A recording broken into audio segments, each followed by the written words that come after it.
యెమెన్లో మరణశిక్ష పడిన కేరళ నర్సు నిమిషప్రియ ఉదంతం భారత్తో పాటు అంతర్జాతీయంగా చర్చనీయాంశంగా మారిపోయింది. తోటి వ్యాపార భాగస్వామిని హత్య చేసిన కేరళలో ఆమెకు మరణశిక్ష పడింది. ఎలాగైనా ఆమెను శిక్ష నుంచి బయటపడేయాలని చేస్తున్న ప్రయత్నాలకు అడుగడుగునా అవరోధాలెదురవుతున్నాయి. భారత్కు చెందిన మత పెద్దలతో పాటు మన విదేశాంగ శాఖ అన్ని రకాల ప్రయత్నాలు చేస్తున్నా ఒక అడుగు ముందుకు రెండడుగులు వెనక్కి అన్న చందాన మారాయి. భారత కాలమానం ప్రకారం యెమెన్లోని సనా సెంట్రల్ జైల్లో బుధవారం మధ్యాహ్నం 12 గంటల ప్రాంతంలో నిమిషప్రియకు శిక్ష అమలు చేయనున్నట్లు అధికారులు ప్రకటించారు. ఈలోపు చర్చలకు తొలిసారి తలాల్ కుటుంబ సభ్యులు ముందుకు రావడంతో శిక్ష వాయిదా పడింది. నిమిషకు మరణశిక్ష చివరి నిమిషంలో వాయిదా వేయించడంలో సఫలీకృతమైన బాధిత కుటుంబం బ్లడ్ మనీకి గాని శిక్ష రద్దుకు గాని అంగీకరించలేదు.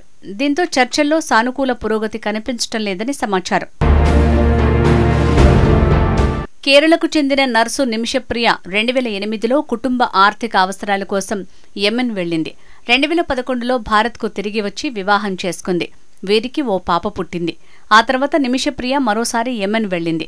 అక్కడి చట్టాల ప్రకారం తలాబ్ అబ్దో మహదీ అనే వ్యక్తితో కలిసి క్లినిక్ తెరిచింది.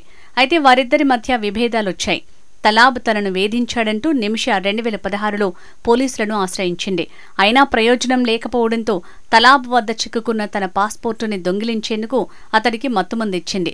ఓవర్ డోస్ కావడంతో అతను మరణించాడు. శవాన్ని ఓ వాటర్ ట్యాంకులో పడేసి పారిపోయే క్రమంలో పోలీసులకు చిక్కింది.